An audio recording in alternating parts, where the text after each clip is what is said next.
아멘. 오늘 본문의 말씀을 가지고 의를 위하여 고난받으면 복 있는 자니라고 하는 하나님의 말씀, 우리 14절에 있는 그대로 그러나 의를 위하여 고난을 받으면 복 있는 자니, 이 말씀을 제목으로 해서 우리 오늘 본문의 말씀을 살펴보도록 하겠습니다. 계속해서 베드로 전서에서 주시고 있는 말씀은 고난당하고 있는 그리스도인들에게 우리 그리스도인들은 이 세상 살아가는 동안에 고난을 받게 돼 있다라고 하는 것을 하나님께서 고난받는 그리스도인들에게 말씀해 주시는 것이에요. 그리스도인들이 고난을 당하는 것은 지난번에도 말씀한 것처럼 무슨 악한 죄를 지었기 때문에 죄질에 따른 형벌을 받는 것이 아니라 만약에 죄를 지었다면 거기에 따른 형벌을 받는 것은 당연한 것이겠죠. 그런데 그러한 죄 때문에 고난을 받는 것이 아닌 한마디로 예수님 때문에, 그리스도 때문에 고난받는 것이다 라고 하는 것이. 왜?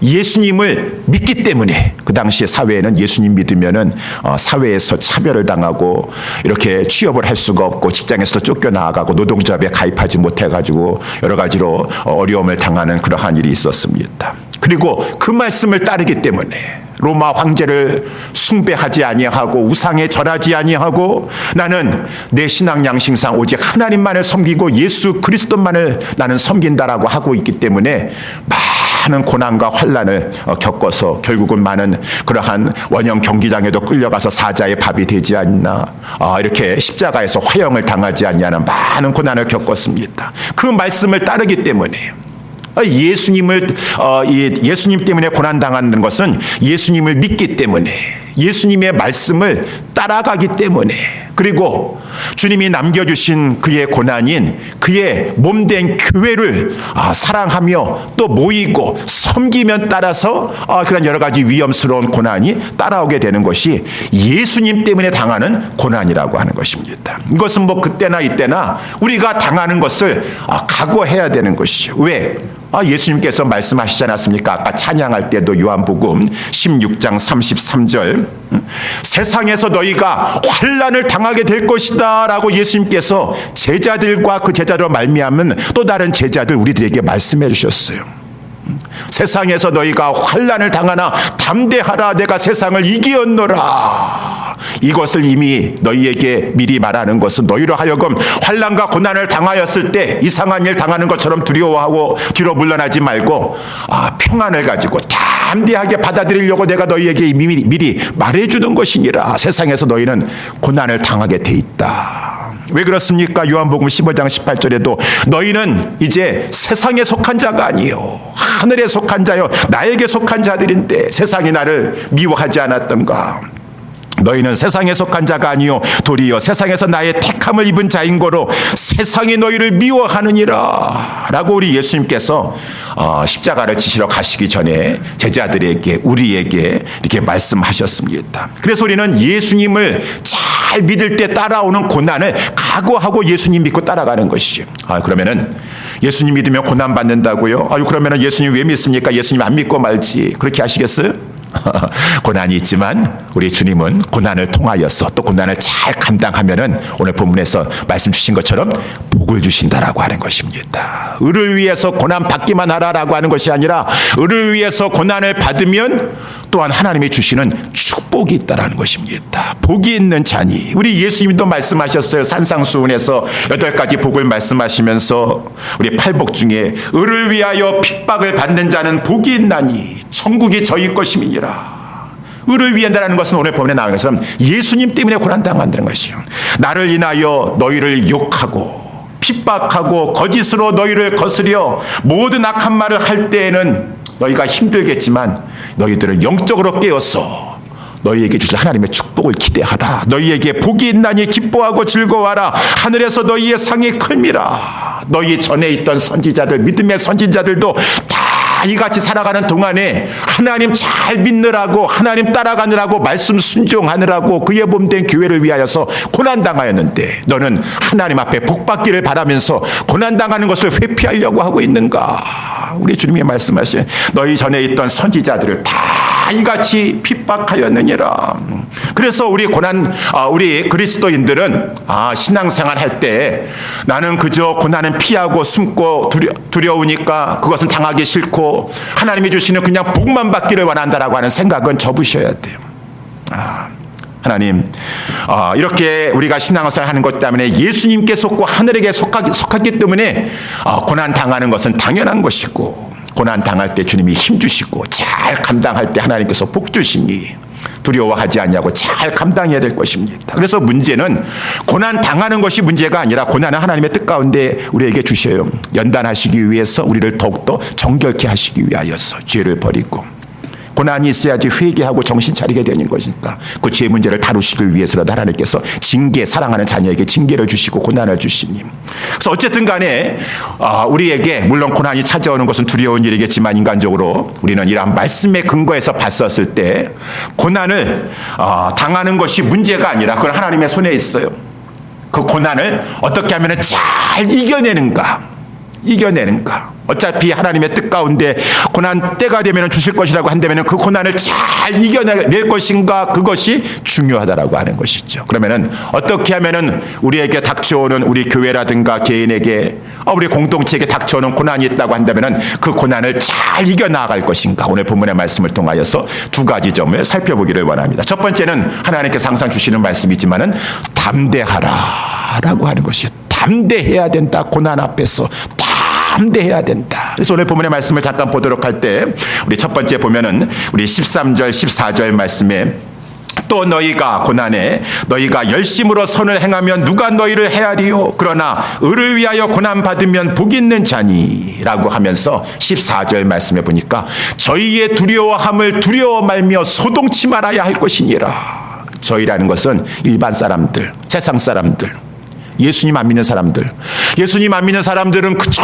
두려워합니다. 지금 여러 가지를 물어볼 것이고 대답하는 것을 말할 때도 그렇다고 교만하게 대답하지 아니하고 온유함 가운데 영혼을 구원해야 될 것이니까 우리의 온유와 두려움이라고 하는 것은 하나님을 두려워하는 것이, 혹시라도 내가 믿음 좋은 것도 내가 잘나서 그런 것이 아니에요. 하나님이 은혜를 베풀어 주셔서 내 마음 담대하게 붙잡아 주시는 것이니까, 혹여라도 내가 다른 사람들에게 두렵지도 않으세요, 무섭지도 않으세요라고 하니까 나는 선천적으로 겁이 없는 것처럼 그렇게 교만한 가운데 말하지 아니하고 온유함과 하나님을 두려워하였어. 하나님은 교만한 자를 기뻐하지 아니하시니 하나님을 두려워하는 자는 상황과 사람을 두려워하지 않을 수가 있는 것입니다. 온유와 두려움으로 대답해야 될 것이니라 라고 하는 것이 오늘 본문의 말씀인 것이죠. 그래서 하나님께서 우리에게 말씀해 주고 있습니다. 너희들이 세상에 살아가는 동안에 환난도 있고 고난도 찾아올 수 있지만 너희들이 가져야 될 신앙의 자세는 담대하라. 그러면 그것이 너희에게 복이 될 것이니라 라고 이렇게 말씀해 주고 있어요. 그래서 제가 우리 지난번에도 잠깐 이렇게 말씀했지만 우리 안희숙 사모님, 우리 많은 우리 목사님들과 성도님들이 존경하는 그 안희숙 사모님, 물론 그분은 이제 미국에서 우리 LA에서 캘리포니아에서 목사님 사모님으로 목회하시다가 89세의 일기로 오래전에 이렇게 돌아가셨지만 그분이 쓴 책이 유명한 책이 있지 않습니까? 에스더의 고백이었던 죽으면 죽으리라. 그래서 살아가는 동안에 이 안희숙 사모님은 여자 청년 때서부터 죽으면 죽으리라라고 사셨어요. 근데 죽으면 죽으리라고 살았는데 죽지 아니하고 89세까지 사셨어요. 89세, 옛날에 89세까지 장수하셨죠.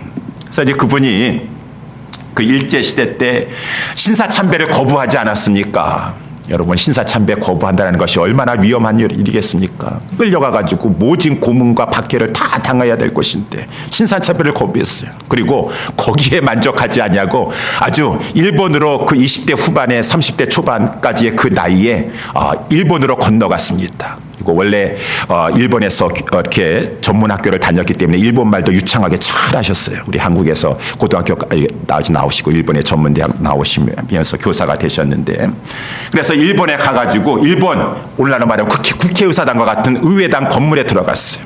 거기에 많은 정치인들 앞에 가가지고 막 선포했습니다. 하나님 앞에 벌을 받고자 하느냐, 신사참배 강요하지 말아라.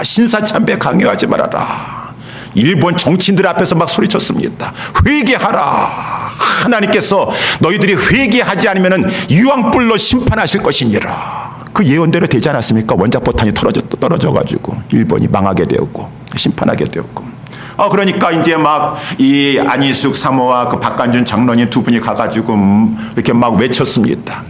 감옥에 끌려갔어요. 사형 선고를 받았습니다.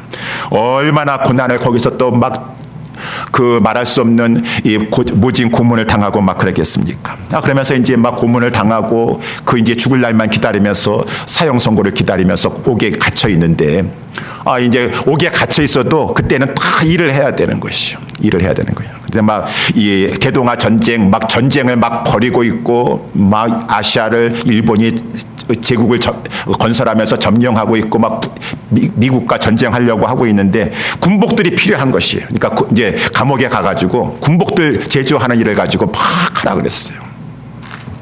그러면서 이제 단추다는 일을 맡아서 단추다는 일을 하는데 계속 군복에다 단추를 단 일을 계속 해야 돼요. 그런데 이제 보니까 내일은 주일이에요. 그런데 주일날도 단추를 달아야 되는 것이죠. 안희수 사모님이 비록 내가 여기서 끌려와가지고 지금 모진 고문을 당하고 옥살이를 하고 있지만 주일은 지켜야 되지 않겠습니까? 그래가지고 주일날 아침이 되었는데 또 아니나 다를까 이 감옥에서 이 간수들이 큰 보따리를 해가지고 이거 다 단추를 달라라고 옷감을 가져왔어요. 옷을 가져왔어요.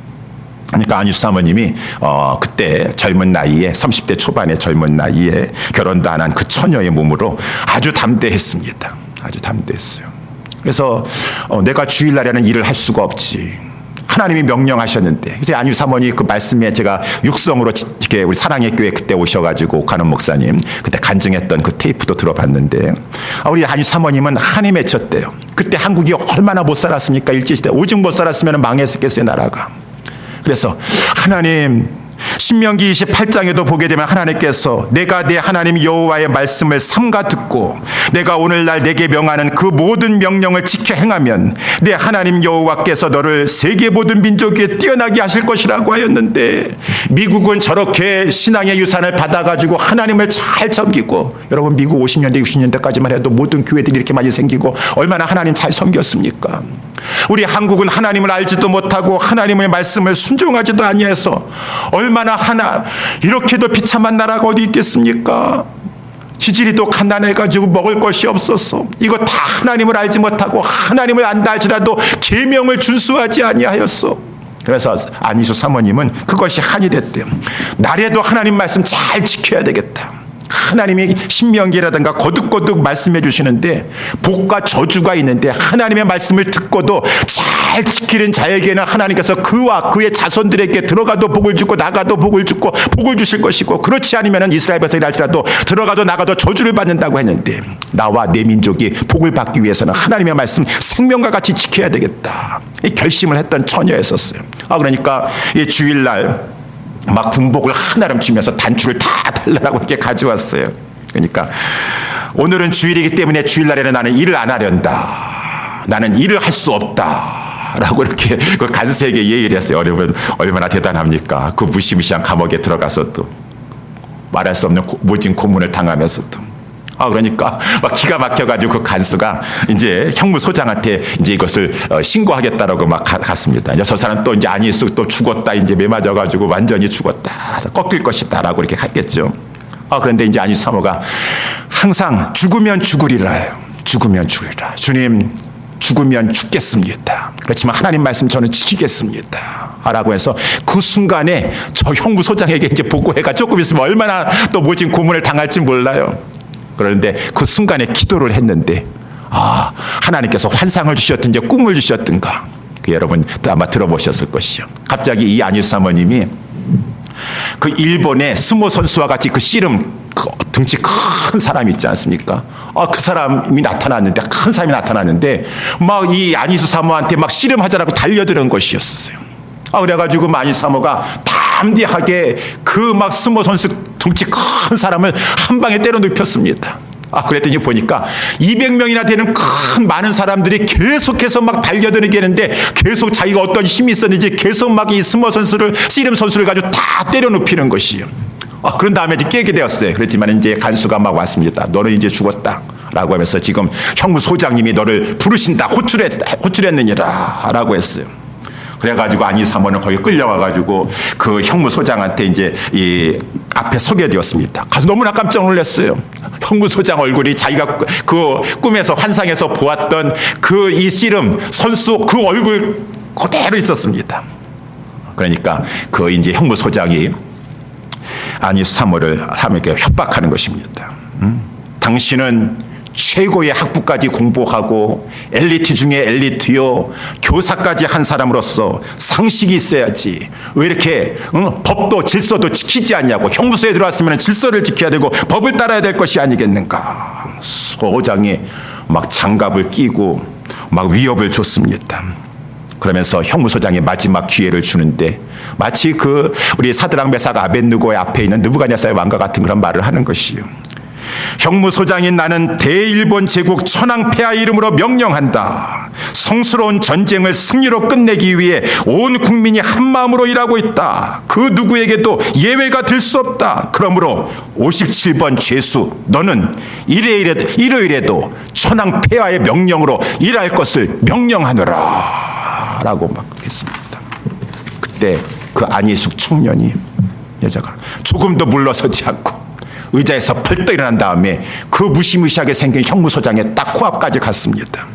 그리고 그 유창한 일본 말로 소장보다 더 큰 목소리로 나 안희숙은 천지와 만물을 만드시고 주장하시고 이루고 살아계신 그 대주제자 하나님 여호와 이름으로 명한다. 하나님은 엿새 동안 모든 일을 하고 이래가 되는 날에는 쉬라고 명하셨도다.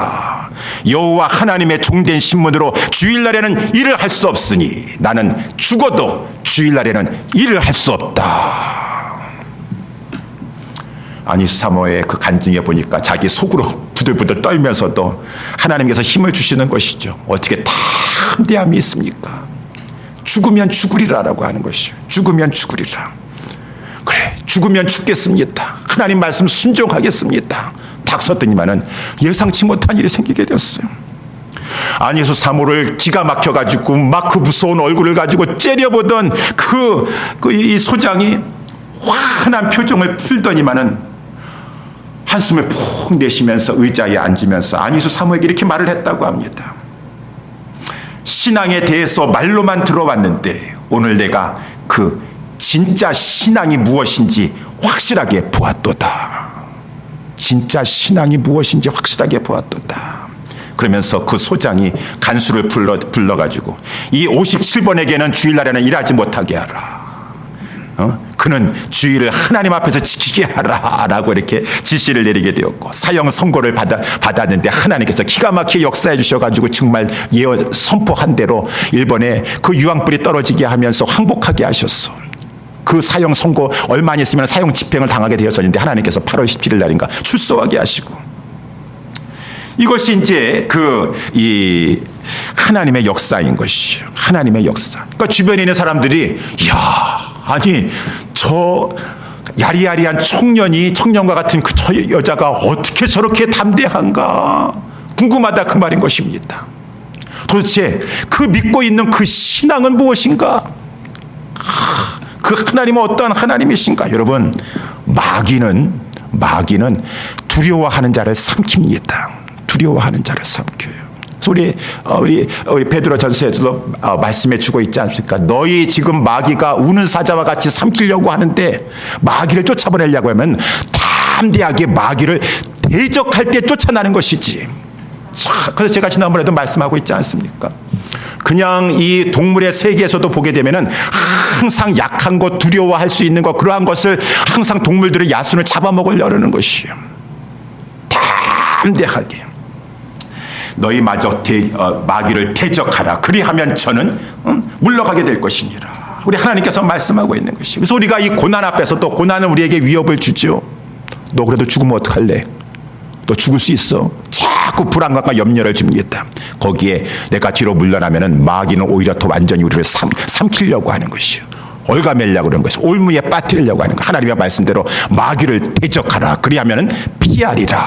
라고 했으니 담대함을 잃어버리지 말아야 되는 것이, 이것이 첫 번째 우리 하나님께서 고난 가운데서도 성도들이 주를 위해 살아가는 동안에 첫 번째 취해야 될 자세는 담대하라라고 하는 것이고, 두 번째 오늘 이제 마지막으로 보게 되면 고난을 이기려면은 선한 양심을 가져라라고 하는 것이 이제 오늘 본문의 말씀 16절서부터 말씀 아니겠습니까? 그래서 우리 16절 말씀에 보게 되면은 선한 양심을 가져라. 이는 그리스도 안에 있는 너희의 선행을 욕하는 자들로 그 비방하는 말에 부끄러움을 당하게 하려 함이라. 여기 양심이라고 하는 말인데, 이 선한 양심은 신앙 양심을 지키는 것을 말하는 것이에요. 선한 양심을 가져라. 신앙 양심을 지키라. 물론 모든 사람들은 양심이 있어요. 그렇지만 우리 거듭난 우리 예수 믿어서 정말 중생한 사람들에게는 이 양심까지 거듭나서 하나님 앞에서 그 양심이 우리를 이제 선한 양심일 때는 양심이 우리를 인도하죠. 하나님의 말씀으로 잘 준비되면은 그 양심이 하나님 앞에 말씀에 사로잡혀 있으면 양심이 우리를 깨워줍니다. 또 책망도 합니다. 양심이 우리로 하여금 죄를 짓지 않게 하고 우리를 고발하거나 책망하면서 잘 인도해 주는 것이요.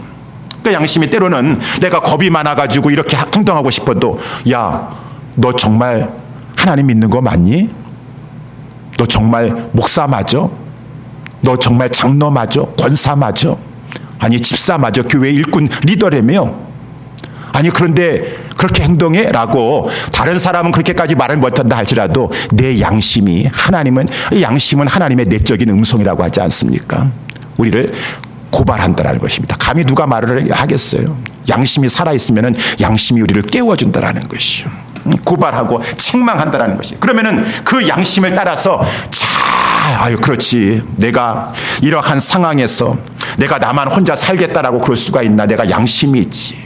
그래서 양심을 잘 지켜 나아갔을 때 그 양심은 우리 하나님께서 디모데에게 칭찬하셨던 것처럼 사도 바울을 청결한 양심이에요. 깨끗한 양심이에요. 선한 양심이에요. 양심이 살아있어요. 근데 하나님께서 양심을 통해서라도 이렇게 너 정말 그리스도인 맞냐? 너 정말 목사 맞냐? 라고 하는데 그러한 양심의 소리를 자꾸 불순종하면은 그 양심이 점점 경화됩니다. 동맥경화만 무서운 것이 아니라 뇌경색만 무서운 것이 아니라 점점 딱딱해져요. 그래서 이제는 무감각해지고 처음에는 그러한 양심에 찔리는 것이 있었었는데 다 그렇지 뭘 그래, 다 저기도 저렇게 하는데 왜 사람 보고 신앙생활 하시려고 그러시오? 하나님 보고 하셔야지. 양심이 무뎌져가지고 아무리 주의 종이 강력한 하나님의 말씀을 가지고 한다 할지라도 아무리 말씀해보세요. 저는 안 들을 거예요. 저는 안 들을 거예요. 말씀을 튕겨보내요. 그냥 자꾸 튕겨보내. 그 양심이 하나님의 말씀은 살아서 운동력이 있어 좌우의 날에서는 어떤 검버져도 예리하여 우리의 영과 혼감의 관절과 골수를 찔러주기까지 하는 말씀이라 할지라도 그 양심이 이제 성경에서 보니까 디모데 전서에 화인 맞은 양심이라고 그랬어요. 아주 굳어졌어요. 그러니까 어떠한 말씀을 한다 할지라도 이제는 그 양심은 굳은 말씀이 되어가지고 양심이 작용하지 못합니다. 이제는 한 번, 두 번 불순종하다가 양심의 소리에 귀를 듣지 아니하는 것 가운데 그것이 이제 이 저주라는 것이에요. 하나님께서 그냥 내버려 두는 것이에요. 그래, 그 화인 맞은 양심 가지고 어떠한 말씀을 준다 할지라도 반응할지를 모르고 두려워할지를 모르고 그냥 그렇게 살아라. 그냥 그렇게 살아라 했을 때 그것은 화인 맞은 양심은 화를 자초하게 되는 것이에요. 화를 자초하게 돼. 하나님의 자녀일진데 그거를 깨뜨리기 위해서 하나님께서 얼마나 무시무시한 고난을 주셔가지고 그 영혼도 살려내시겠어요. 화인 맞은 양심을 갖는 것이지. 그래서 우리 정말 축복은 무엇인가? 진정한 축복은 무엇인가? 하나님 말씀하셨을 때 그 말씀이라도 두려워할 줄 알고 힘들어도 순종하려고 하고 내 양심의 소리에 눈을 감지 아니하고 양심에 깨어있는 그 청결한 양심, 오늘 본문에 보니까 선한 양심, 깨끗한 양심, 그 양심을 소유한 것이 진정한 축복인 줄 믿으시기 바랍니다. 선한 양심을 가지셔야 돼. 신앙 양심을 지킬 줄 알아야 돼요. 그래서 오늘 본문에도 보면 이 17절에 보니까 선을 행함으로 신앙 양심을 가지고 선이라는 것은 착한 그런 세상적인 관점의 선한 것이 아니라 하나님 보시기에 좋았더라. 하나님 보시기에 선하더라. 하나님이 기뻐하시는 것을 말하는 것이죠. 하나님이 기뻐하시는 양심. 거기에 따라서 행동하는 것. Act against our conscience.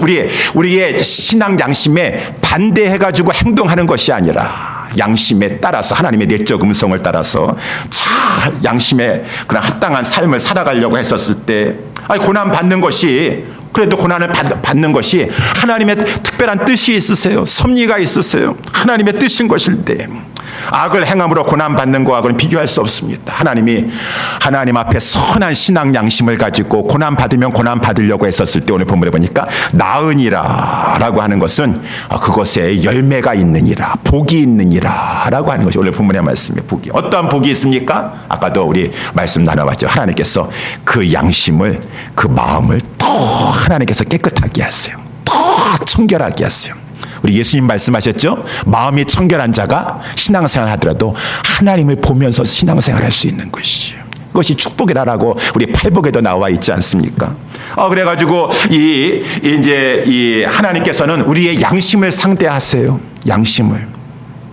우리가 때로는 하나님 앞에 정말 두려워하고 불안해한다 할지라도 그래서 하나님 앞에 희생하는 거 헌신하는 거 주저주저 한다 할지라도 하나님께서 우리의 양심을 깨우기 위해서 예수 그리스도를 보여주세요. 예수 그리스도를 보여서 우리 찬송가 185장에 나와 있는 것처럼 그런 찬양이 있지 않습니까? 내 너를 위하여 몸버려 피 흘려 내 죄를 속하여 살 길을 주었다. 내 몸을 너를 구원하기 위해서 내 몸을 주었건만 너를 위해서 이렇게 희생하였건만 너 나를 위해서 그렇게 희생하는 것이 어려우니 그렇게 헌신하는 것이 두려우니 나는 너를 위해서 아낌없이 주었는데 너는 나를 위해서 무엇을 주느냐 무엇을 주느냐. 찬송가 185장도 그것은 하나님의 양심을 호소하는 것이. 오늘 본문에도 우리 18절 말씀해 보니까 그리스도께서도 한 번 죄를 위하여 죽으사 의인으로서 불의한 자를 대신하시면서 이는 우리를 하나님 앞에 인도하려 하심이라. 육체로는 죽임을 당하시고 영으로는 성령으로 말미암아 살리심을 받으셨는데 우리 주님은 이렇게 우리를 위하여서 아낌없이 그 몸을 주셨다. 희생했다. 다 주셨건만 우리의 양심에 호소하는 것이야. 그랬을 때 우리의 양심은 더욱더 깨끗해지게 되는 것입니다. 주님은 나를 위해서 모든 걸 다 주셨는데 아낌없이 피 한 방울 다 흘려주셨는데 저는 주님 앞에 그렇게도 인색하고 주님을 위해서 희생하는 걸 두려워하고 있사오니 저희가 정말 그리스도인이라고 하기 부끄럽습니다. 그 양심에 깨어나는 것이요. 그러면서 이제 그 양심을 하나님께서 회복시켜 주시고 깨끗하게 해주시고 우리 언더우드 선교상을 받았던 우리 아프리카 스와질랜드의 우리 김중양, 우리 박상원, 우리 선교사님 네 분이 있어요. 근데 이제 그 박상원 사모님이라고 하는 선교사님 사모님이 그 새롭게 하소서에 옛날에 이렇게 2018년도인가 간증하러 나오셨어요. 상을 받고 나서. 근데 얼마나 이렇게 순수하시고 진실하신가. 이렇게 아주 그냥 그런 사모님이신데 나와서 이제 거기에 나와 있던 모든 아나운서라든가 그냥 울음바다가 됐어요. 근데 이제 이분이 우리 이 선교사님 사모님이 남편 따라서 이 아프리카 스와질랜드라고 하는 곳에 이제 선교사로 가게 되었습니다. 남편 먼저 가고 나서 남편이 두려워할까봐 아내에게 좀 거짓말을 하셨어요. 아니 거짓말이 아니라 여기 스와질랜드는 우리 유럽의 알프스와 같이 너무나 아프리카의 알프스와 같이 아름다운 곳이다라고 그렇게 말을 했어요. 그래가지고 아무것도 모르고 아주 이 순진하신 이 사모님은 옛날에 그러니까 그때는 뭐 잘 정보도 없고 하니까 알프스와 같다고 하니까. 우리 아들하고 가가지고 그래도 선교 사역하면서 아름다운 곳에서 이렇게 또 사역하면서 그래도 괜찮지 않겠느냐라고 했는데 웬걸 가보니까 어찌 그렇게 거지 나라 중에서도 상거지 나라가 돼가지고 얼마나 거짓대들만 있고 우리 선교사님이 공항에 마중 나왔는데 못 알아봤대요. 선교사님도 그동안에 얼마나 거지처럼 돼가지고 그렇게 가난하고 서로 선교사님 남편 선교사님을 못 알아봤다고 합니다. 그래서 막 그 선교 사역을 하면서 가난한 자들을 먹이는데 본인들도 가난하고 먹여야 되고 너무너무 힘들었어요. 근데 이 선교사님 사모님이 그렇게 많은 고생을 하시다가 두 가지 병에 걸리게 되었는데 죽을 병에 걸렸습니다. 황달과 말라리아에 걸렸었는데 거기 선교사님들 치료하는 병원 의사가 도저히 안 되겠다 해가지고 이제 오래 못 산다라고 하는 그러한 사형 선고를 받았다고 합니다. 선교사님 사모님이 기가 막힌 거예요.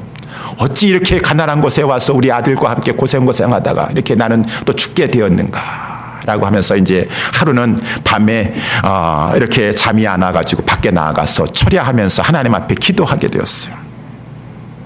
울다 지쳐가지고 막 기도를 하는데 그때 하나님이 그 선교사님 사모님을 찾아오신 것이요. 하나님은 항상 우리를 사랑하세요, 여러분. 아까도 우리 집사님 기도하셨지만 그 아들을 주시는 기까지 사랑하셔서 십자가로 확증해 주셨어요. 사모님이 이렇게 힘들어가지고 불평 원망도 많이 했었는데 우리 하나님은 찾아오셔가지고 내 사랑하는 딸아, 사랑하는 내 딸아 라고 하시는 것이죠. 자꾸 그 음성이 들려가지고 처음에는 누가 부르나 하고서는 잘 몰랐대요. 근데 완전히 땅을 진동할 것 같은 그러한 음성인데 사랑하는 그 목소리를 해가지고 내 사랑하는 내 딸아. 그래서 우리 선교사님 사모님이 아버지 그렇게 불렀대. 하나님 아버지 그래 사랑하는 내 딸아 라고 하면서 하나님이 말씀하셨대요. 그러면서 내가 너를 사랑한다. 내가 너를 아프리카로 불렀다. 이 말씀을 하신 것은 사모님이 너무 힘드니까 우리 남편 선교사님에게 당신을 아프리카 선교사로 불렀지 나는 아닌 것 같아요. 나는 아니에요. 나는 아프리카 선교사 아니에요. 라고 하는 말을 자주 했다고 합니다. 그러니까 하나님께서 우리 얘기하는 거 다 듣고 계세요. 너 남편만 부른 것이 아니라 내가 너를 아프리카로 불렀도다. 라고 하시면서 내가 너를 사용할 것이다. 그러나 너의 현재의 모습으로는 사용할 수 없다. 너는 내 이름을 더럽게만 한다. 내가 거듭나야 하겠다. 우리 선교사님 사모님이 하시는 말이에요. 저는 거듭난 줄 알았어요. 아니 거듭나지 않은 선교사 사모가 그렇게 많겠어요? 다 거듭났고 예수 잘 믿으니까 선교사라도 자원해서 가는 거 아니겠어요? 근데 하나님은 날 보고 거듭나야 하겠다라고 말씀하셨어요. 나를 사용하시기 전에 너가 거듭나야 되겠다. 그러면서 갑자기 하나님께서 내 앞에 빛을 확 비춰주시면서 나에게 그 몇 장면을 보여주시는데 내가 살아왔던 그 장면 여러분 하나님께서는 다 보고 계시고 기억하고 계시고 기록하고 계세요. 근데 그 장면이 선교사님 사모님이 정말 잊고 있었던 부끄러운 장면이었었어요. 그 아이들이 저 빵 달라고 막 벌떼처럼 막 달겨들고 하면은 그 빵을 썰어주는데 그 다른 아이들한테는 빵을 썰어줄 때 얇게 썰어주고 자기 아들이 빵 달라고 할 때는 굵게 썰어주면서 자기 아들한테 많이 주려고 하고 밥을 해도 아무리 해도 그 굶주린 애들을 다 먹일 수가 없는데 내 아들은 그래도 잘 먹여야지라고 하면서 밥을 미리 이렇게 숨겨놓고서는 이것은 내 아들 몫이다 라고 이렇게 떼어놓고 하였었는데 아니 그 장면을 우리 하나님께서 보여주셨다라는 것이 그러면서 우리 하나님께서 그 선교사님 사모님에게 하신 말씀이에요. 사랑하는 내 딸아 너는 내 아들 그렇게 사랑하지 그래서 저렇게 밥이라도 먹이려고 그 밥을 감추었지만 나는 내 사랑하는 아들을 너와 내 아들을 구원하고자 나는 내 사랑하는 아들을 십자가에 달도록 했다. 그 말씀을 듣고 나서 우리 선교사님 사모님이 그냥 팍 통곡하면서 회개했다고 합니다. 주님 용서해 주세요. 하나님 용서해 주세요. 밤새도록 회개했어요.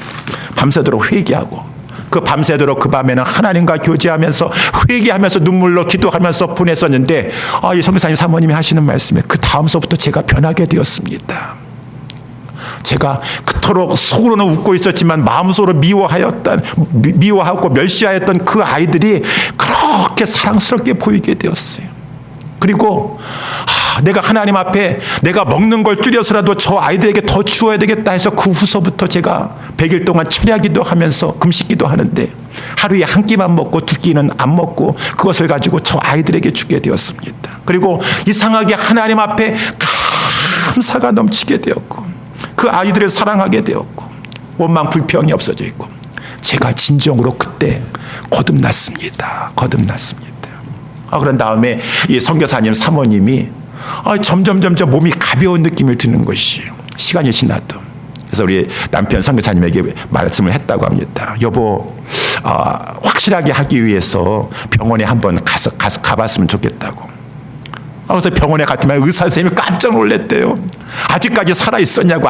병원에 안 오길래 죽은 줄만 알았었다고. 당신은 얼마 못 살니까. 근데 아직까지 살아있었냐고.